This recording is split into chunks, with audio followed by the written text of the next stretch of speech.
భావిస్తా ఉన్నది. కాబట్టి నేను సీదా ఇయ్యాల కేంద్ర ప్రభుత్వాన్ని అడుగుతా ఉన్నా. ఇన్ని రోజులు మేనేజ్ చేసుకున్నాడు రేవంత్ రెడ్డి, కేంద్రంతో కూడా లాలూచి పడ్డాడు. పోయినప్పుడల్లా అమిత్ షా కాలు పట్టుకుంటాడు ఢిల్లీలో, లాలూచి పడి మేనేజ్ చేసుకున్నాడు. కానీ కేసు మాత్రం న్యాయస్థానంలో ఉంది కాబట్టి విచారణ చివరికి వచ్చి శిక్ష పడే టైం వచ్చింది కాబట్టి మరి వాళ్ళు కేంద్రమోలు చెప్పినరో ఈయన తెలివితేటలో కానీ మొత్తానికి ఇన్ని రోజులు నెట్టుకొచ్చిండు 2 years. కానీ విచారణ చివరి దశకు వచ్చిన తర్వాత సాక్ష్యాధారాలను మాయం చేసే ఒక డెడ్లీ కుట్ర ఏదైతే ఈ రాష్ట్ర ముఖ్యమంత్రి చేసిండో దీనిలో నిగ్గు తేల్చాలి అని కేంద్ర ప్రభుత్వాన్ని నేను డిమాండ్ చేస్తా ఉన్నా. ఇది చిన్న చితకా విషయం కాదు, చిన్న చిల్లర విషయం కాదు ఇది. అందుకే నేను అంటా ఉన్నా, కేంద్రం వెంటనే స్పందించాలి. మీరు ఖచ్చితంగా ఒక రిటైర్డ్ జడ్జి గారి చేత రిటైర్డ్ జడ్జి గారిని అపాయింట్ చేసి ఈ కేసులో నిజం నిగ్గు తేల్చాలని చెప్పి మేము డిమాండ్ చేస్తా ఉన్నాం. ఇవాళ ఇందాక పోలీస్ అధికారులు చెప్పింది కూడా విన్నాను. చాలా కేసులలో ఆధారాలు పోయినాయి. దాదాపు గత 8-10 సంవత్సరాల ఆధారాలు కూడా పోయినట్టుగా, చాలా విలువైన సమాచారం పోయినట్టుగా పోలీసు ఉన్నతాధికారులు కూడా చెప్తా ఉంటే నేను విన్నాను. అందుకే నేను బలంగా నమ్ముతా ఉన్నా ఇది కుట్రపూరితంగా జరిగింది, ఇది ప్రమాదం కాదు అని. అందుకే మరి ఈ వివరాలు బయటికి రాకుండా కుట్రపూరితంగా ముఖ్యమంత్రి స్వయంగా ఈ రాష్ట్ర అధినేతనే స్వయంగా కుట్ర పన్నిండని చెప్పి మేము భావిస్తున్నాం. కాబట్టి రాష్ట్రంలో ఉన్న వేల కేసులకు సంబంధించిన ఆధారాలు ఇవాళ బుగ్గి చేసిండ్రు. కాబట్టి ఒక రిటైర్డ్ జడ్జి గారిని వేసి అందులో కీలకమైన ఫోరెన్సిక్ విభాగానికి సంబంధించిన నిపుణులు, పోలీసు ఉన్నతాధికారులు, కేంద్ర సర్వీసెస్ వాళ్ళని వెంటనే వేయాలని చెప్పి మేము డిమాండ్ చేస్తా ఉన్నాం.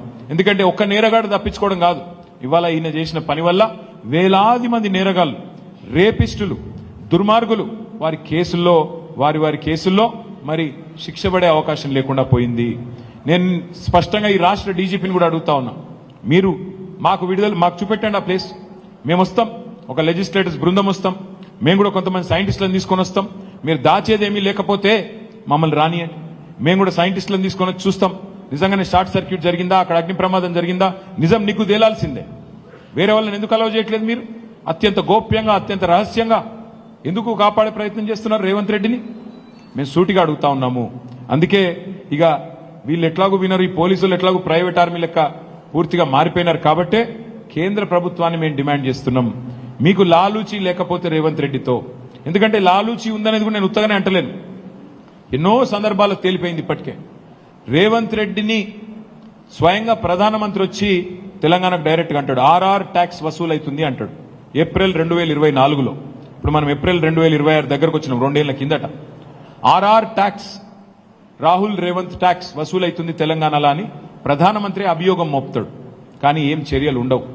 హోంమంత్రి వచ్చి తెలంగాణ ఏటీఎంగా మారిపోయింది కాంగ్రెస్ కు అంటాడు, ఏమీ ఉండదు. చివరికి హైదరాబాద్ సెంట్రల్ యూనివర్సిటీ భూముల విషయంలో సుప్రీంకోర్టు ఎంపవర్డ్ కమిటీ చెప్పింది కదా, 10,000 కోట్ల కుంభకోణం జరిగింది. మీరు సుప్రీంకోర్టు ఎంపవర్డ్ కమిటీ చెప్పింది, నేను చెప్పలేదు.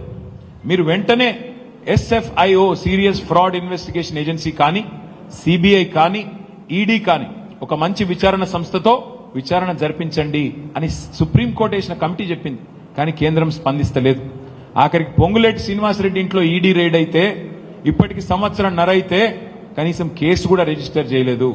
మరి ఈ కేసులో బీజేపీ చిత్తశుద్ధి కూడా తేలిపోతుంది. బడేబాయ్ ఛోటాబాయ్ బంధం ఏదైతే ఉన్నదో ఆ బంధంతోనే మీరు రేవంత్ రెడ్డిని కాపాడుతున్నారని మేము బలంగా నమ్ముతా ఉన్నాం.